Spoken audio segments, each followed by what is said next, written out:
Hey, everybody. Thank you for tuning in to Proverbs Guys Ministries. We have a very special guest with us this evening. In my opinion, the greatest defender of creationism that has ever lived, especially in our lifetime. So it's a great honor to have Dr. Kent Hovind in the house with us. How are you doing, Doc? Well, thank you. I don't know about the greatest creationist that ever lived, but thank I you, do. brother. I enjoy doing all this. Hey, Thank you so for being with us. your main channel is going to be back up in a few days. Is that right? We never know. The atheists are always finding something to pick at and get us taken down for any reason, okay? So let's see, 10, enter. Nope, there. We have quite a few different channels. We put them all linked on drdino.com, DRDINO. There's one called Dr. Kent the Science Gent, after my coffee cup, okay? That's a new channel. BIG-DINO, Genesis Baptist Church, was taken down for a week, and then they took it down the next day for 2 weeks. So it should be up, what, in a couple of days? Well, they took it down for 2 weeks after the week was up. Yeah, so how much longer till it goes back up? About a second right now. Okay. Yeah. Okay. So I do a lot of debates with atheists. Anyway, we're on a lot of different stuff besides YouTube because they're constantly giving us a hard time. On Rumble and Odyssey and all this kind of stuff. There's all the YouTube channels and even more. Isn't there another one? Yeah. Facebook is a really big one. Facebook and TikTok. I can't help but notice that the more you preach the gospel, the harder they try to take you out. Have you noticed that pattern? Well, see, they can't answer the question, so they silence the messenger. Amen. I don't like that telegram. Shoot the messenger. Amen. That's been that way all through history. Now, Doc, could you give us maybe your 3 biggest points on why evolution doesn't work, why it can't work? Well, I've done 343 debates now with atheists, and the thing you have to first decide what are we discussing? What exactly do you mean by evolution? Because this is what's critical. The first thing I do is I say, oh, look, guys, there are 6 different meanings of that word evolution. There is cosmic evolution. That would be the Big Bang. There's no evidence for that. We talk about that if you'd like. Chemical evolution, where the hydrogen from the Big Bang produced gold, silver, and platinum. I'd like to know how to do that. Stellar evolution, organic evolution, macroevolution, all those are purely religious. Nobody sees any of that happen. Then microevolution is a lousy word. They shouldn't use that, but we do, and they do. So that's a variation within the same kind. The Bible says 24 times in the first 7 chapters, they will bring forth after their kind. Nobody's ever got a good definition of species. There are 26 different definitions of species. Look at that, a kind, a type, a sort. Wow, okay. A kind or sort. So the first thing you have to do is settle exactly what are we talking about. When someone says, I believe in evolution, what exactly do you mean by that? You mean dogs and wolves have a common ancestor? And chihuahuas and Great Danes? I agree. You mean dogs and bananas have a common ancestor? No, that I don't agree. So what are we talking about? And then secondly, I've learned if you take away time, I just finished a program on our channel about the age of the earth and how oil pressure was formed. But still oil pressure in the ground. All the oil was made during Noah's flood. But time is the pacifier that keeps them quiet. Ask them, how can an amoeba turn to a human? Why do you guys have these family trees showing everything related? How did this amoeba turn to a human, a ladybug, a dinosaur? They'll say, well, give it enough time. It's always their answer. That's their that's their magic wand. Go ahead. Well, it's great because every time we get close to disproving their theories, they add a couple billion years just to make it harder for us to do so. Let's jump into Darwin. Can you give us like your reasons on why we cannot find Darwin credible or why we shouldn't find him credible? Charles Darwin, his only degree he ever got was in theology. Okay, he was a loser, sit around, didn't watch TV back then. He watched his belly button or whatever they did back in those days. But Charlie Darwin was a dud. His dad couldn't find him a job anywhere. So his dad was a medical doctor. And his dad had a friend of his said, will you please take my son on a voyage for 5 years around the world in the HMS Beagle? So he did. They stayed at these islands, Galapagos Islands off the coast of South America. And Darwin hated birds. He shot every bird he could find because he liked worms. He thought worms were sweet and birds ate them. That's mean. So he shot the birds. Okay. And he collected these birds on the Galapagos Islands. And he noticed their beak shape was different. Some had a heavy beak, some had a skinny beak. Right? Those that had a heavy beak lived on an island where the only food to eat was a tough nut to crack. You got to have a heavy beak or you can't crack the nut. Right. So those who couldn't crack the nut would move on to a different island or die. So Darwin studied these birds, shot a bunch of them, collected them into piles of 14 different species. And then he said, I believe all these 14 kinds of finches had a common ancestor. I would agree, Charlie. It was a bird. And then he said, this proves birds are related to bananas. He didn't say those words, but that's the charts they used. Here we have birds being related to pine trees, worms, jellyfish. These kind of family trees are stupid, real stupid. This isn't science. This is propaganda. So Darwin wrote this book right here after his voyage, The Origin of Species, by means, but the whole title, they don't cover the whole title normally. They're kind of embarrassed by that. There it is right here. The Origin of Species by means of natural selection or the preservation of favored races in the struggle for life. Some races are favored more than others. Oh, yeah. Charlie was quite the racist, okay? That's another long story. But yeah, Charlie Darwin was, he didn't discover anything of any value to science. He discovered there are variations within the kind. Well, God said they'd bring forth after their kind. That's all anybody's ever seen. Dogs produce dogs, cows produce cows. There are no exceptions. 450 breeds of cows might have had a common ancestor called a cow. That's what the Bible says would happen. Nobody's ever seen a cow produce a non-cow.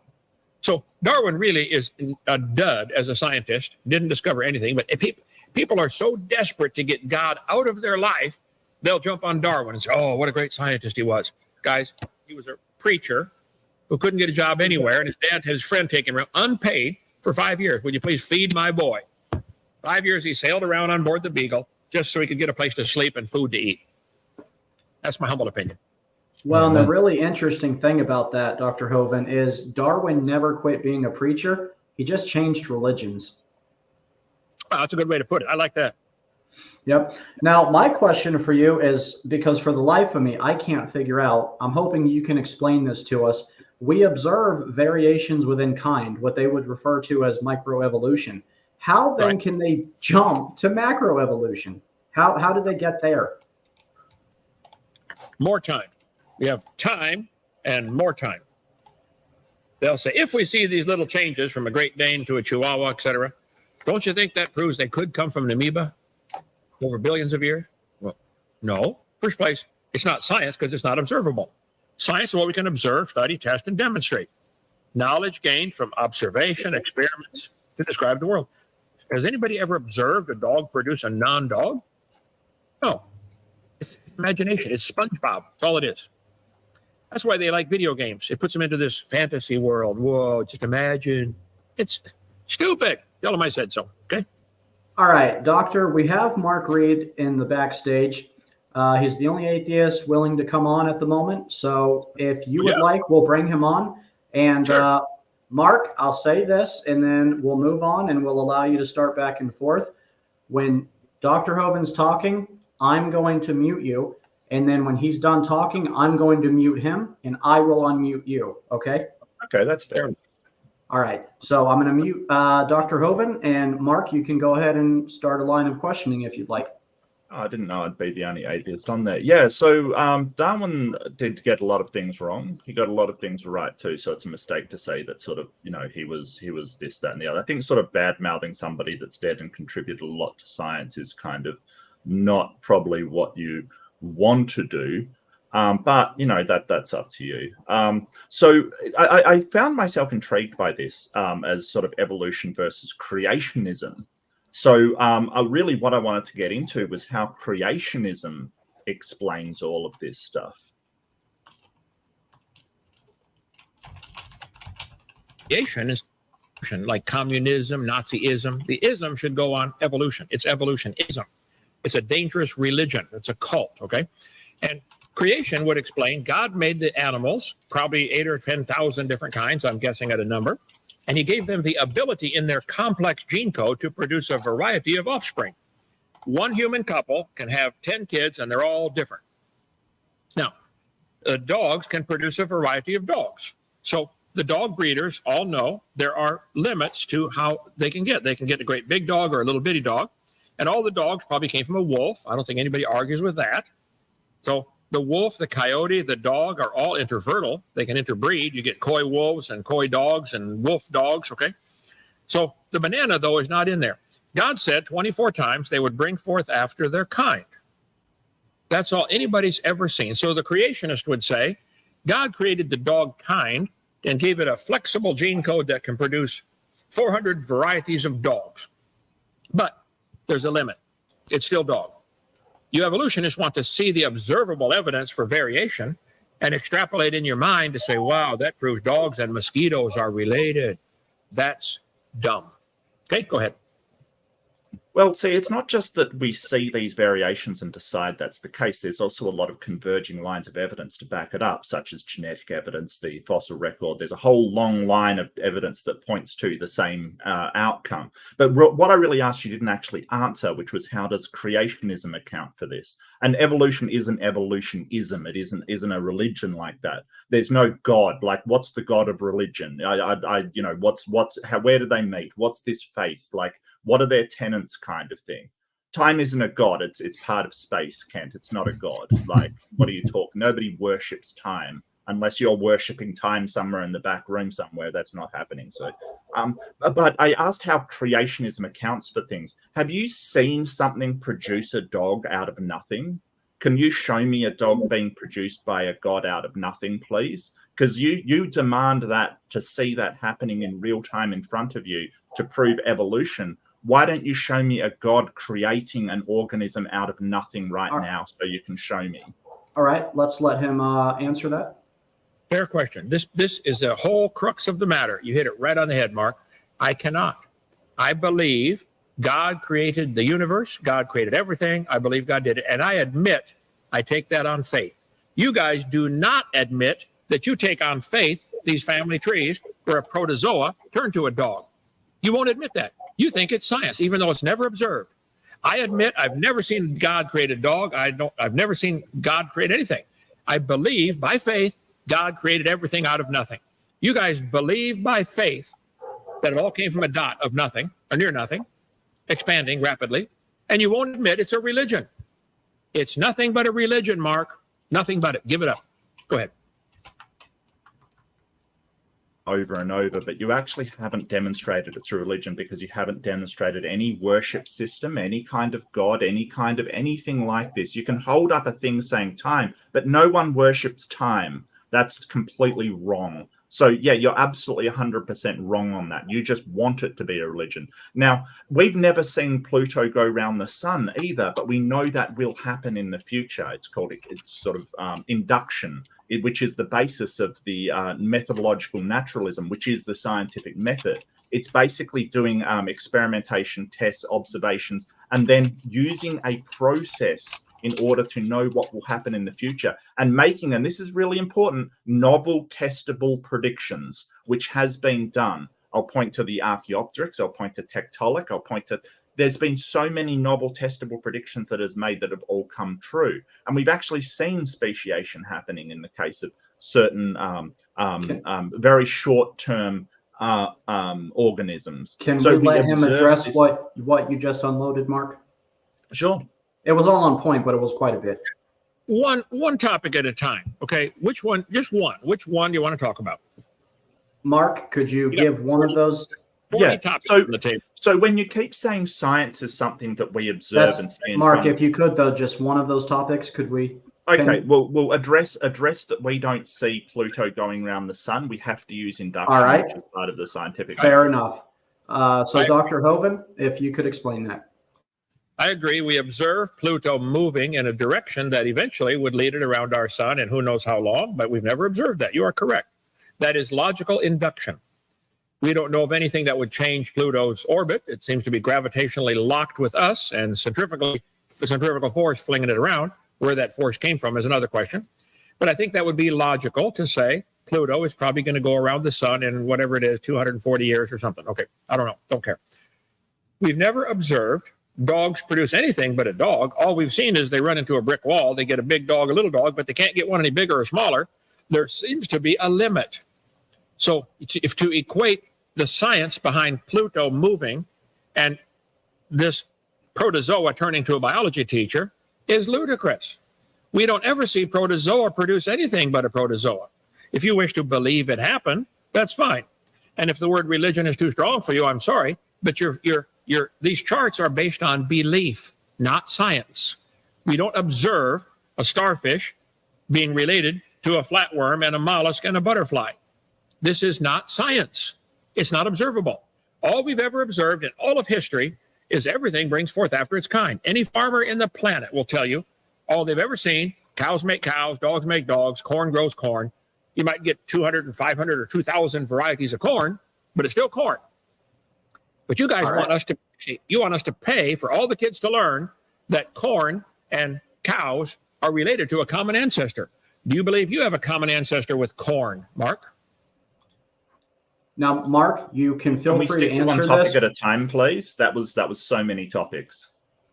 All right. Also, Mark, I want to let you know Beamsy is in the house also, so you're not alone. So either you can respond or you can allow Beamsy to chime in. I'll let you choose. It doesn't really matter. Yeah, so you said that sort of we observe Pluto and we can sort of use induction to tell that's going around the sun. I totally agree with that. We can do that. And we do that for evolution. We see the changes occurring on a microevolutionary level. We've seen them even occurring, as I said, speciation, so getting into macroevolution. And we can also see the evidence from genetic markers and things that are shared between, say, us and fish, kind of thing. We can see the evolutionary markers. That also converges with the physiology that we have shared between us and these organisms. So we do see that. And the fact that you don't understand genetics and how these things like sort of match one another doesn't make it untrue. This is basically an argument from incredulity. Kent says, well, I can't believe this. Well, it doesn't matter. It doesn't matter. We've got tons of scientific evidence pointing in that direction from multiple fields that all converge. And I might add, we do make testable predictions that show that to be the case, that evolution did happen, it is happening, and will happen into the future. Just as we can tell that Pluto went round the sun, is going round the sun, and will go round the sun in the future. All right, let's let Dr. Hovind respond to that. Okay, I make testable predictions also. I predict if you crossbreed your cows, you will get a baby cow. Then if you let that grow up and get married, it'll produce a baby cow. I predict no matter how hard you try, you will never. There's now 400 varieties of cows. Some give more milk, some have more beef, some can stand the heat better, stand the cold better. I predict if you interviewed every farmer on the planet, you would find all of them would say cows produce cows and nothing else. Nothing else. Every dog breeder on the planet will tell you dogs produce dogs. Some are dumber than others, some are smarter than others, some can be trained to, go herd the sheep, but they're all dog. I predict no matter who you interview on the planet, what we've observed with human history is they bring forth after their kind. Anything other than that is imagination. You believe it. Now, I do understand genetics. What we see is some similarity in the gene code of different animals. That's not proof of a common ancestor. That's proof of a common creator. The same guy wrote the code. There's a really complex line of code, probably billions of lines of DNA code, just to make you flex your fingers. Okay? I think monkeys also flex their fingers. They might have the same lines of code to do the same thing. Doesn't prove a common ancestor. It proves a common guy wrote the code. Microsoft Word has millions of lines identical to Microsoft PowerPoint. Right. Same guys wrote the code. Has nothing to do with evolution. This is where you imagine that it proves an ancestry, and you want to name off a bunch of branches of science like that's supposed to prove something. Genetics are mind-boggling complexity, and they had to be designed. And you're running from that designer, Mark. I feel sorry for you, but go ahead. All right, Mark, I'm going to allow you to respond again. Can we do one again. topic at a time, please? I mean, if we're doing one topic at a time, then stick to one topic at a time. I don't know how this got into coding and stuff. But one person didn't write Microsoft Word. It was written by a team. Like, nobody just writes something, Ken. It just shows you know nothing about programming. And, the human genome is not a computer program. In fact, it reads more like an instruction set. But that aside, like biological things are different. It doesn't work like that. You're not duplicating machine code with inherent mutations in order to change it, basically. And the whole idea of a cow, cows didn't used to be cows. Cow used to be an auroch, which is an extinct animal that doesn't exist anymore. So when you say cow gives birth to a cow, it's just a label that you're using. It's just a catch cry. It doesn't mean anything. We just made it up. We made up the name of it. And if it changes significantly in the future, we might not call it a cow. But this is the conflation you make. You sort of want it to change within one lifetime. And then you demand this to be happening. But what my original question was is, how does creationism account? Because this is versus creationism. But you've basically said, hey, I believe it for no reason whatsoever, and then just decide to go with that. Whereas we're presenting the genetic evidence. We've got ERVs linking things together. We've got taxonomy linking things together. We've got embryology linking things together. We've got everything, and you've got nothing, literally nothing. All right. Dr. Hovind. Rattling on and on and on again, one topic at a time. First place, the computer code is binary. The genetic code is quaternary. Thousands of times more complex, the genetic code, the DNA code in everybody's body. The DNA from one person, each chromosome, if you unwound it and stretched it out, would be about 6 feet long. You have 100 trillion cells in the average human body. They say if you took all the chromosomes from one person, stretched them out, tied them together, it would go across the solar system twice. That's the code to make a human being. And it's able to reproduce itself when you make babies. It's amazing that we can still even walk and talk after all the generations this have gone through, because you're from your parents and their grandparents and great-grandparents, you go back. So the genetic code is much more complex than a computer code. It's just an analogy to help people try to understand. Because there are similarities in a computer code, it could be they're doing the same thing to the computer, telling it to change the screen brightness or something, okay? The genetic code of man to be able to flex your fingers, and of the ape to flex his fingers, and the bird to flex his claws around the branch. Might be a lot of similar lines of code to tell the muscles to contract. Has nothing to do with common ancestry. I don't know how you guys can't see it. Okay, so how did ERVs get into us, the viral sequences that are unique to that virus and that position, get into us and into fish? Because that cannot happen by chance. It can't, not to the degree that they're infected into the genome. So basically, you've got to say that either God designed us with some kind of viral element already in there for some reason. I'd like to know why that is and how you can tell that and what sort of experiments you've done to test that. Or the more sort of, parsimonious explanation, which is that we once had a common ancestor whose germline was infected by a virus. Like, why do they share that common trait of having viral DNA in the exact same spot and location? What part of the design is that, Kent? Explain that to me. Well, I cover ERVs quite often in my seminar here. Human DNA code, 50 million to 250 million base pairs, each chromosome. That's a complex code. It's like a long twisted ladder. And I think they're finding more and more the ERVs have a function, similar function. They're not viruses. It's a bad thing to call them. Biological level, main difference, bacteria and free living cells, while viruses are non-living collection of molecules that need a host to survive. So we know now there are beneficial viruses present in our gut, skin, and blood that can kill undesirable bacteria and dangerous viruses. So this has all been known. Here's an article. Different people have written on this topic. I think the ERV shows you guys desperation to run from God. ERVs, evolutionists claim the human chromosomes were infected many years, different viruses, which then multiplied.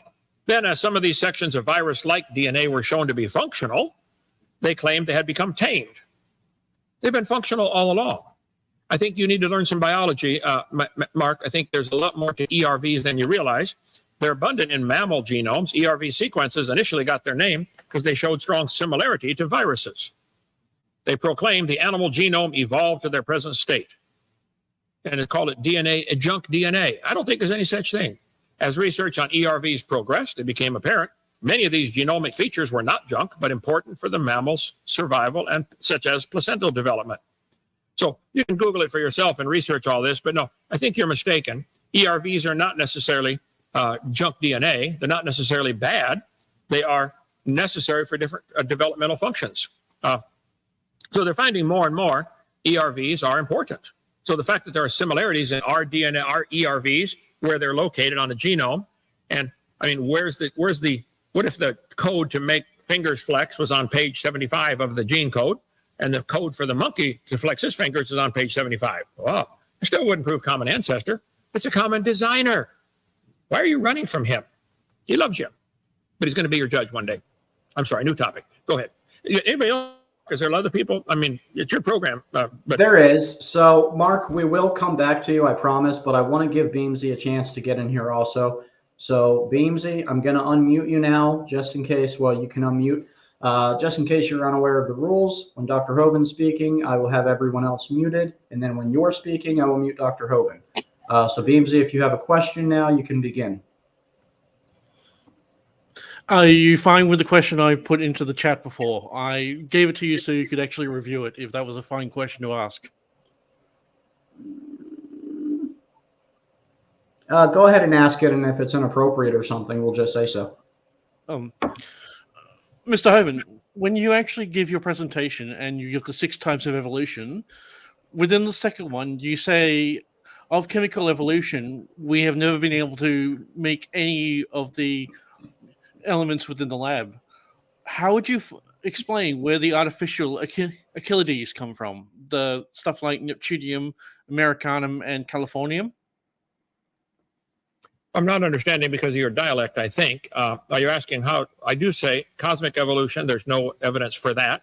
A chemical evolution, you would have to have all of the elements come from the hydrogen gas that came from the Big Bang. According to the theory, the hydrogen Big Bang produced hydrogen and oxygen. I mean, hydrogen and a little tiny bit of lithium, helium, and and you can't fuse past iron. So my question is, how can you claim all the elements of our periodic table came from hydrogen gas? I'd like to learn how to make gold out of hydrogen gas. That'd be cool. So I'm just claiming this chemical evolution is a necessary step because your Big Bang, in theory, would only produce hydrogen, helium, and a tiny bit of lithium. How do we get all these elements? You guys want to just blow past it when you can't fuse past iron. So they just want to say, well, it happened because we're here. I can say, well, God did it, so we're here. So that's why I say you guys believe very strongly. I admire your faith, but you believe this happened by chance. And it doesn't. It can't happen. I think the evidence for chemical evolution is 0. None. Beamsy? Okay, thank you. Yes, we actually do fuse past iron. It can fuse all the way up to uranium occurring naturally. That's why we find it in the ground. But to fuse further is what we've actually been able to do in the lab using particle accelerators. With particle accelerators, it actually converts the atoms into plasma, and the plasmas become plasmoids. The plasmoids are then fused and then allowed to cool. This is where we get the highly radioactive elements that decay down incredibly quickly, like Americanum. These only occur inside laboratories, and they are recognized as an element that it can occur naturally in the correct nuclear synthesis. Intelligent scientists with a whole bunch of really expensive equipment can fuse these things together. Therefore, it happened by chance. Is that good logic? And I say, you're welcome to believe this, but this isn't observed in nature. If you have to have a star to produce the heat and energy to squeeze the elements, well, then where'd the star come from? You got a chicken and an egg problem. You got to have the star to make the heat to produce the elements, and where'd the star and the heat come from? You guys have no answer for where time came from, where matter came from, where energy came from. No answer at all. That's why it's a religion, and you're welcome to have it. I don't care what religion you have, but I resent paying for it to be taught like it's part of science. Evolution is a religion that should belong in private schools, not in public schools. Not. I can't understand. Was that his question? Did I answer it? I'm having a hard time understanding him. I think that was his question. It was something about Americanus and Californius, and I have a feeling it was going to be followed up with Florida and Georgia-is. Beamsy, was there another follow-up question, or do you want me to hand it back over to Mark?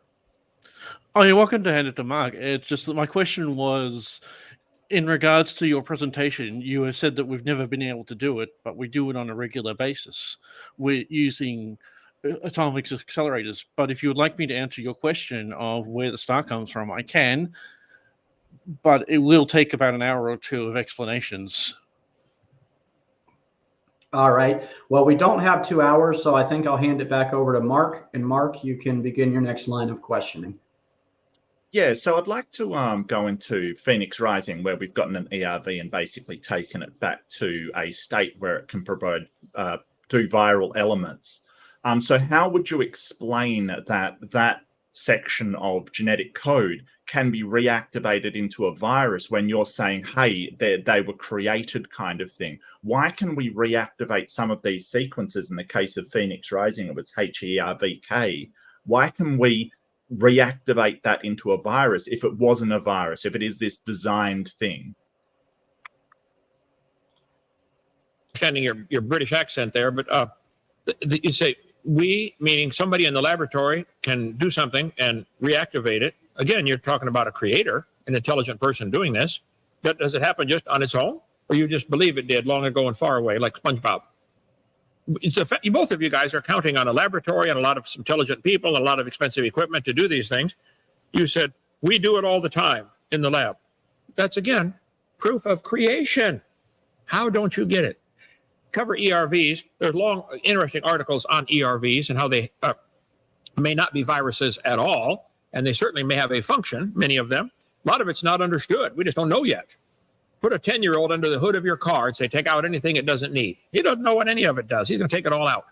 I think our knowledge of the really complex human anatomy and the human genome is primitive compared to where it needs to be. So before we jump to a wild conclusion that we're related to a potato, I think we better really study a little more. If there are similarities, there could be a common designer. That would be my answer. We don't know for sure it's a common ancestor. You guys wish to believe that, and so you choose that belief, but it's not science.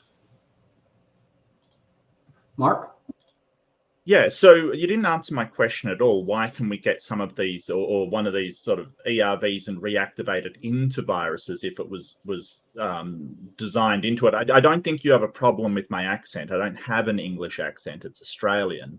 So, you know, seriously, it's you don't have a problem hearing me unless you don't want to answer a question, I think. So I think maybe it's selective hearing there. Basically, you haven't answered the question of why we have these viruses and we can reactivate them into viruses when they have been dormant. And we also have examples of where a viral element has provided, we've seen it go dormant and provide beneficial immunoresponses for the host that it is in. So how do you explain that we have seen a virus provide immunoresponses and become dormant, providing a benefit for your host, co-option of that viral element? How do you explain that? That's an amazing design. If it can come reactivated just there to help us at a time of need when some bacteria invades our body, all of a sudden this virus comes to our aid. I think maybe it was designed.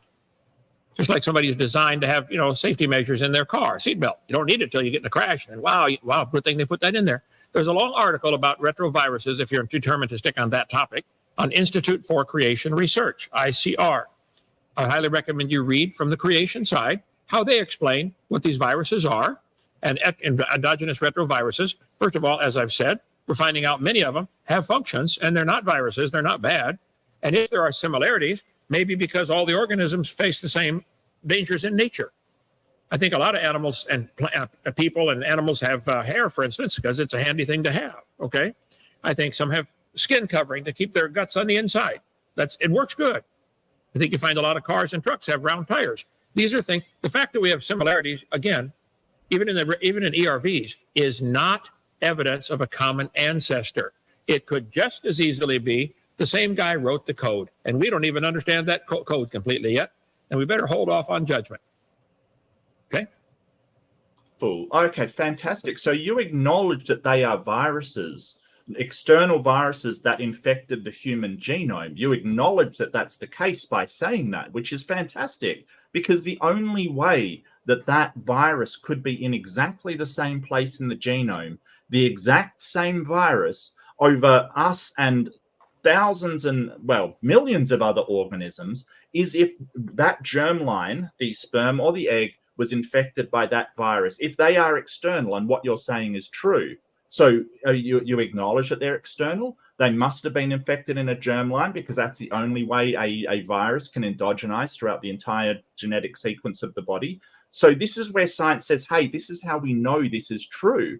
Because in order for that to happen, either those random infections happened in exactly the same spot on the genome, just by random chance, like billions and billions of time, or there was a common ancestor. So thank you for acknowledging that that's not a part of design. It's viruses infecting the genome. I want to thank you for that. And don't put words in my mouth. I do not know that they're viruses in many cases, okay? They turn out to have a useful function. So I did not say that. I didn't acknowledge any of that garbage you just spilled, okay? So I think, again, if there are similarities, even in the placement of these ERVs, as they're now called, could, again, prove the creatures have gone through the common trial or test of their endurance. Maybe they had to have it at that particular spot. I don't know. I don't think we know enough about it to be dogmatic either way. My point is, these things are, I think, designed as part of the original gene code, and they work great. Everything seems to be doing pretty good. Now, if you wish to believe they have a common ancestor, which you obviously do wish to believe that, go for it. But admit it's a belief, it's not science. That's all. All right, Mark, do you want to respond, or do you want to get Beamsy back in? I'd like to respond, please. Go ahead. So you're kind of walking it back there, because I sort of asked how we know, like how we can reactivate this into viruses. Now you're saying they're not viruses, kind of thing, even though the evidence is completely contrary to what you've said, because we've reactivated HERVK, and I can get you a paper on that. We've Phoenix Rising, we've reactivated one into a virus, into something that is a virus. So the fact that you're now saying, well, I don't know they're viruses, the virologists know they're viruses. They have the structure of a virus. We've reactivated into a virus. Everything's like screams. We've seen viruses, retroviruses become beneficial. We've got that evidence too. We see that in front of us. This is where, when you say, hey, you've never seen this. Yeah, we have. We absolutely have. It's just that you're basically saying, even though we've got this massive amount of evidence that viruses do this, we can reactivate them into viruses. We've seen viruses become beneficial and provide immunoresponses for people. You're saying, hey, show me something else. And it's like, well, we don't need to. That's all the genetic evidence we need. And that's just one tiny section of evidence that we have. This is just because you don't know about this evidence, and you haven't read up on this evidence, doesn't mean it doesn't exist. It does. Thankful you acknowledged my position, Mark. You said we've seen them become beneficial. Wow. So they had a use after all, didn't they? Okay. I don't want to talk about ERVs anymore. You get some of the experts at ICR, the biologist, Frank Sherwin, good friend of mine. He's a longtime biology expert, and he will tell you about ERVs. I'm more into the entry-level stuff for creation evolution, but I got plenty of stuff on ERVs. I just don't want to waste time on it, because we're going to lose 80% of the audience. So if that's all you've got, you hang on to that. But I'm saying it's just the fact that you said we've seen them become beneficial. Wow. Might have been designed. I think, a wrench can be used as a hammer if you get desperate to pound a nail in. I think the fact that we have a complex gene code that can adapt to various situations and stresses in the environment is pretty cool design. I love my designer. Talk to him all the time. I pray for you, actually, to meet him. Steve? All right. Yes, Mark? Question. I just have a clarification. So you think that the virus, was it some sort of miracle that got the virus in the same position in all of the genomes? Mark, he wanted to move on to a different topic, though, and that's still on the same ERVs. Okay, well, I mean, I'll just sum up and basically say, hey, some sort of miracle obviously occurred that got the virus into the same position. So, I mean, you can be a science denier all you want, Kent, but this is the science that they're unraveling in virology. And I mean, you can sort of say, hey, I think it was all designed that way. Okay, but it still doesn't solve the question of how they actually got into us and fish.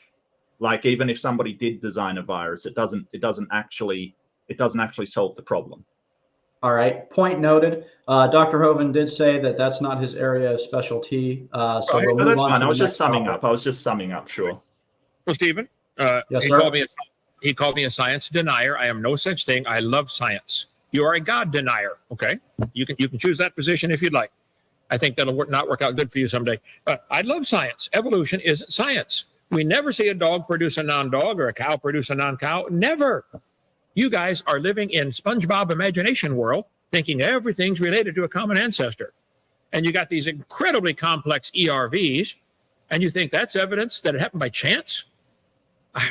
Anyway, talk to Frank Sherwin, go to ICR if you want a more complex answer. But my answer would be, first of all, let's go to a different topic. I think they're not evidence of evolution at all.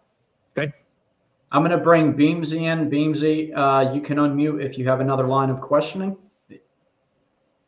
I've got two, but I apologize if this is a bit of a silly question, but with your sand toy, is that a multi-sedimented layering, or is that just a single sedimentary? Is there He's a saying that sand toy on your desk, the one where you can shift the layers and it forms. He's asking if that's what? Is it multi-sediment, or is that just one sediment dyed? I don't know. I didn't know how to make the thing. I would assume it's probably several different densities, because the moving things automatically separate by density, by particle shape, by friction with the water. There's a lot of factors involved in separating. But I think if you look at the video experiments in stratification done in Colorado many years ago, you will see that multiple layers can form very quickly, and they form horizontally, not vertically. The top layer is not younger. The layers are forming sideways with tidal pumping. The moon pulling the tide up and down, actually holding the tide while we spin under it, is causing the water to rush in and out of that tidal bump every 6 hours, 12 and a half minutes. And it's a sideways movement of bazillions of gallons of water that's going to form all the layers in one big flood called Noah's flood. So I think the evidence is overwhelming that all the layers form quickly. That's why we have petrified trees standing up, running through all the layers. And the evolutionists want us to believe these layers are different ages. Guys, trees only going to stand around for a year or two after it dies. Petrified trees in the vertical position are found all over. And so I think it's pretty evidence all the layers formed in 1 year, like Noah's flood would do, tidal pumping. During the 7 months, Noah was in the ark floating until he hit bottom again. During those 7 months, he went through 880 tidal changes. The tide changed up, down 880 times in 7 months. I think the petrified trees that we find all over the world are petrified, standing up, sometimes upside down, running through multiple layers, are clear evidence the layers are all formed in 1 year in Noah's flood. So to answer your question, I don't know what they put in here. We can analyze it if you want, but I would guess it's several different sediment densities. Maybe one is iron, maybe one is aluminum, which has or copper. They have a different density. Whatever they use, I don't care. It works good. Time, please. I would just like to ask for one topic at a time. Yeah, I was just asking about the sand toy. I wasn't getting the rest of that. Well, it's odd that you sort of use this as a demonstration, but you don't actually know any details about it. Well, I actually would love to talk more about the petrified trees if you gentlemen are willing to engage that. Sure. Because... Yeah, absolutely. Oh, well, my next question is actually regards to it. It's all right, then Beamsy, take it away. Preservation Ridge at Yellowstone National Park. They are actually 24 individual forests that are layers of mud silt, and then particularly they're buried in a deposit called tuff. Tuff is exclusively from volcanic ash. It cannot be formed any other way, and it cannot be moistened while it's actually still in its non-solid state. This could not happen if there was a global flood to create 24 individual layers. How would you explain that it goes a layer, then a layer of forest buried in volcanic ash, and it does that 24 times?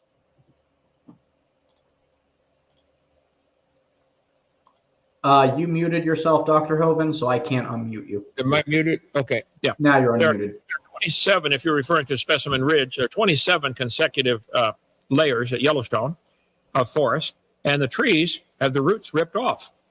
They were ripped out, floating around in Noah's flood, and then redeposited, and you get the tidal pumping up and down, back and forth for 7 or 8 months. It's going to form hundreds of these layers with trees. Here's a petrified tree standing up. The bottom is in one seam of coal, then layers of rock above it, and then the second one, the top's in a different seam of coal. Did the tree stand there while growing out through one forest, and then waited till the mud settled, and then grew through another forest? And the most logical answer is the one you guys don't want. There was a global flood, and the tide going up and down 880 times, rushing in and out, It's going to form all the layers sideways. The geologic column does not exist. There is no such thing as a Cretaceous period or Jurassic. No such thing. All the layers formed in one flood. But I know that's your Bible, and you want badly to believe in that kind of stuff. But I think the layers are coal seams are nearly always found on top of layers of clay or rock. That's a pretty poor place to grow a forest. We got a gravel pit here. I live in the middle of one, 140 acres. Come on down. Stuff doesn't grow very good on the clay or rock. It has to have soil, but there's no soil between these layers. Anyway, polystratofossils, I think nobody's ever given a reasonable answer for how could this be a tree running through all these layers. There's lots of them, thousands of them probably. So I'd like an answer other than your imagination, SpongeBob world. Beamsy? I'm sorry, Mr. Hovind, but in regards to Specimen Ridge, there are roots attached to these trees. That's why you can recognize them as a forest. They were not ripped out like you would experience within Hope Lake. Hope Lake would be a good example of them being ripped up and then buried in a flood. These particular examples, the 24 that I'm referring to, are an established layer of silt, which has been lithified with roots settled inside of them. And then the problem with actually them being buried by a flood is the sediment that they're buried in is called tuff. Tuff is only exclusively from volcanic activity and exclusively the ash that comes from volcanic activity. It will not settle as anything other than tuff if it becomes moist. When water mixes with volcanic ash, it becomes a lahar. Lahar is set as slate, not tuff. So to actually get 24 concurrent forests, somehow you'd need to have sediment put down, then somehow the trees would have been put in somehow, and then a volcano would have to go off, bury it, and then it would have to repeat again. How would this have happened in a global flood? I do not see any logical way other than time for this to occur. Let's let him answer. Okay, so if he is saying that at Specimen Ridge, the 24, 27, whatever number you want to use, different layers, this is all tuff? Is that what you're saying? Are there any layers of other types of rock? Is there any sedimentary rock other than tuff? Is it all igneous or metamorphic? And why do we see, even at Specimen Ridge, trees going through several different layers? They're not just all contained in one layer. You have the very same problem, whether it's only 2 layers that it goes through or 20 layers that it goes through. You have the very same problem. The layers cannot be different ages, not by millions of years, maybe 6 months or so. We've got petrified tree in our science center here with bark still on it, petrified before the bark could fall off. I think you guys are crazy to believe that all these layers are different ages and they all form millions of years apart when we have trees connecting layers, even if it's only connecting 2 layers. They had to form quickly before the tree could rot and fall down. Talk to Ian Juby. He lives up there, ianjuby.org, where all the petrified trees at Joggins, Nova Scotia, petrified running through all these layers. So I think you're desperate to try to want to believe in evolution for maybe some other reason, but that you can't prove these layers are different ages. I think it's much more logical to say, wow, that tree stood there, all the tides going up and down, sucking water in and out and mud in and out, making all these layers in 1 year. Noah's flood. That's my answer. All right, Beamsy. Well, I'm sorry, Beamsy. Hold that thought. Mark's trying to get in. Mark, I'm going to give it to you, bud. Yeah, I just want to point out, like, you're not answering the question. He's saying that tuff, when it forms into tuff, which is volcanic ash that's been compressed, water makes it not form into tuff. And these trees, which you claim have been put there during the flood, they're in tuff. And if there's water, it would be shale, not tuff. So how do you explain that? That's the question. How do you explain this tuff forming when water would make it form into shale? But you claim that there was water that formed, that put these trees there. But that is impossible with the what mineral it's going through. That's what he's getting at. Mark, if I could ask for clarification, are you saying in every single example that we've observed, every time it forms into tuff? Yeah, so every volcanic example? ash. Yes. Volcanic ash, and this is what Beamsy's saying. Volcanic ash, if it is subject to water in any way, right? Water hits it, it will not become tough. It will become shale. That's what will happen. That's the physics of geology. That's what it will become. These trees that he's pointing out are in tuff, but he says that it got there by a flood. It's impossible. All right, Dr. Hovind. Well, I don't know that tuff always turns to shale when it gets wet. I don't know that for sure. I live near some volcanoes, and we used to get tuff all the time. But I think if the crust of the earth was flooded in Noah's time, like the Bible says, the crust would be flexing at about, because it's all broken up into pieces. It is still broken up into pieces. With the fault lines all over the world, the earth is broken up like an eggshell. And the plates of the earth within these fault lines would be flexing around. There might have been some area sticking up above the water during Noah's flood. Just because Noah was in the ark for a year does not mean the world is covered with water for a year. Some parts of it might only have been covered for a few weeks and then resubmerged and new layers form and then goes back up again. I don't know. I'll watch the video about Noah's flood when I get to heaven. But I think explaining everything with a flood of Noah, forming all these layers around standing trees, sometimes upside down, you guys never answer that one, upside down petrified trees, that is a much better explanation would be the Noah's flood forming these layers. And again, as I said, sometimes it might have come up above the water level, been dry for a few weeks or a few months, and new layers form on top of it. Might have been volcanoes going off because the crust of the earth was broken up. Nearly all the volcanoes today are around the fault lines, so maybe there's a connection there. So we'll have to watch the video when we get to heaven. But I don't think you've given a satisfactory answer to the petrified trees running through all the layers. Are all the layers of tuff different ages? Are these? Would you agree this tree on the right goes through, maybe pick a number, 20 different layers? Are all those 20 layers the same age or within a year? All right, Mark.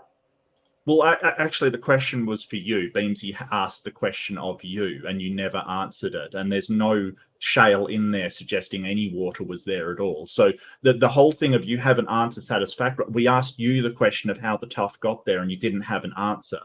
I'm sure Beamsy can address the layers that it runs through, and most of the time they're not geological layers. They're not like layers of time that you're trying to suggest. Sometimes they're cast fossils there where the tree has died, rock has filled it, and you think it's a tree. It's actually rock in the shape of a tree because rock has filled the space where it used to be. So a lot of the times you're misunderstanding what you're actually looking at because it looks like a tree. It must be a tree, but that's not always the case. And there's a number of scenarios where it's not a tree. It's actually rock that's filled the hole left by a tree. But, you know, I'll let Beamsy add to that because he knows a lot more about it than I do, if you do want to, Beamsy.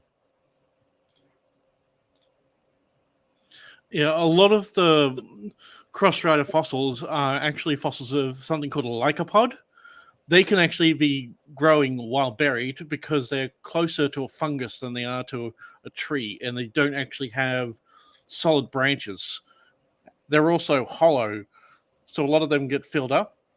A few of the pictures you actually showed are actually of filled-in dikes, and one of them was actually an iron-encrusted uplift. I'm not sure what a few of them are. I'll actually have to take a closer look. But some of them are actually quite fascinating. Some of them I'd like to actually really have a good look at myself.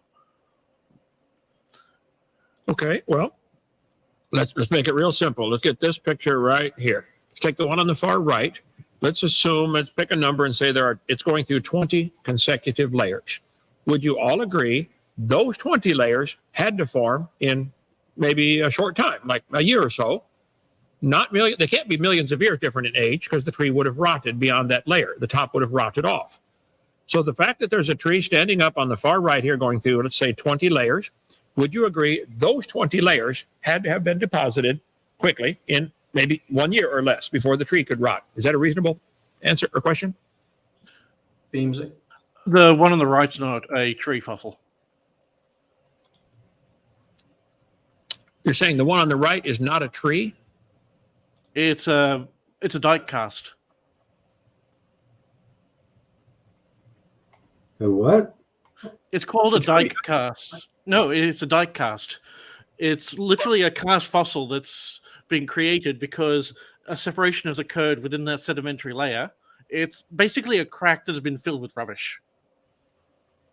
So it's a crack that got filled in the shape of a tree running through all these layers. And so if we see, I've got a lot of fossilized wood in our museum here. It has rings in it, and they're fossilized with rings, indicating certainly a tree. We have some with bark on them. Now, I agree it is possible for the tree to get stuck in mud, and then the tree completely rots and it's filled with some other material, and it forms a cast, as you mentioned, in the shape of the exact tree. That would be a cast fossil, I agree, but it doesn't solve the same problem. Are all those, it had to all form quickly before, and the tree had to rot out of that hole and filled with some other mineral and turn into a stone. And many fossils are cast fossils. I understand that, okay? But that's still the same problem. The layers are the same age. You guys wish to believe, but you get that slide. That's a cool one with David Reeves on it. Is that you, Steve? That's my brother Achilles. Oh, okay. He's our tech guy. Yeah. Well, my point would be whether it's a cast fossil or a petrified tree, which is, I guess, probably very similar, the same thing. It's still running through layers. And why won't you guys say, yes, we agree, those 20 layers had to form within 1 year or so before the tree could rot? Why can't you just admit I'm right? All right, I'm going to give Mark the floor. He's trying to get in. Yeah, so this is the problem. So the problem is that you're looking at things in pictures and going, it must be this. This isn't how we scientifically investigate anything. We don't just look at a picture and go, well, it must be a fill in the blank because, you know, that helps my case.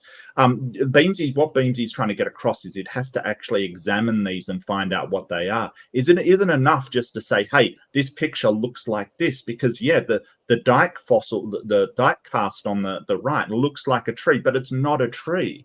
That's the mistake that keeps getting made. And I see creationists doing this over and over and over. I mean, I saw T-Rock after a debate say, hey, this looks like a maple leaf, but it wasn't a maple leaf. It was a sweet gum leaf. The problem is you look at things and you say, it must be a this. What we try to do is avoid saying it must be anything and investigate to find out what it actually is. And that's the way science works. It isn't what you know from looking at it. It's what you actually find out when you do a rigorous and thorough investigation of all the evidence. And this is the problem. You look at things and just say, hey, well, it must have worked this way. It doesn't. Like, you know, we have all of this evidence to show that, hey, one on the right, it isn't actually a tree. What you think is strata is just laid down sediment piles. It's not actually millions of years that it's going through. Like Beamsy mentioned that some of them are prehistoric plants and not actually trees like you think they are. And they don't need to survive being open like trees do. So a lot of it is you looking at things and assuming a lot about what they are, but that's not what they are. I mean, I don't think it's fair to say that he assumed, because Dr. Hovind didn't put all that evidence on the internet. He simply acquired it off of. I would say that the people on the field making these discoveries are the ones evaluating it and declaring that they're trees. And as they're the ones on the field, and Beamsy and I have to admit we haven't put our hands on it yet, I would have to go with that opinion. I mean, like you said, if you could provide me with a peer-reviewed paper, that would be great on these trees. All right. Okay. Dr. Hovind? Here we go with the peer-reviewed. Okay. Am I live? Yeah.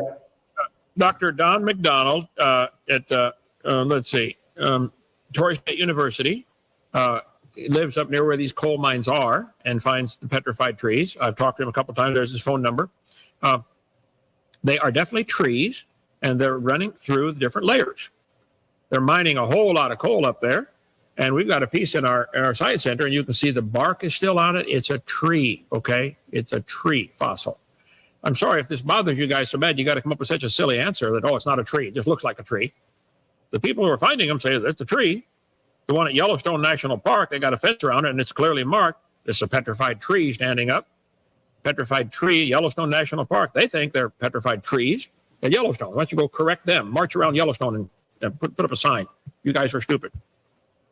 Dr. Hovind, your hour with us is up now.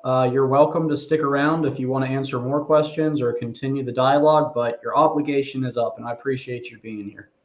Brother, I am beat. I've had a long day. I'll do this any day, but about an hour after my program is another hour. It's about all I can handle. So, yes, I want you guys to come down and visit Dinosaur Adventure Land and see our place and show you some real science. God made everything in 6 days. That's the only way symbiotic relationships work. That's another whole debate right there. Okay. If I may, Doc, the Proverbs Guys team hopes to be there at the end of March, and I can't wait for us to all be together. It's going to be awesome. Okay, why don't you guys all take these evolutionists on and finish the discussion and explain explain what a tree is. All right, Thank you. Dr. Hovind. Thank you so much for your Okay. time, brother. Well, that's cool. Well, do you think you can explain the difference between a tree and a lycopod? Thank you, sir. I was just going to ask Stephen if he can actually bring up that picture with the three he had, and I can explain what all three of them are and how they actually occurred. I can't. I didn't have it pulled up. I think you're talking about the thing that Brother Achilles had up. No, the that one right? that Dr. Hovind had up, the one that showed the one that Oh, Achilles I had don't. up. I don't have that one. May I ask a question? Well, the whole point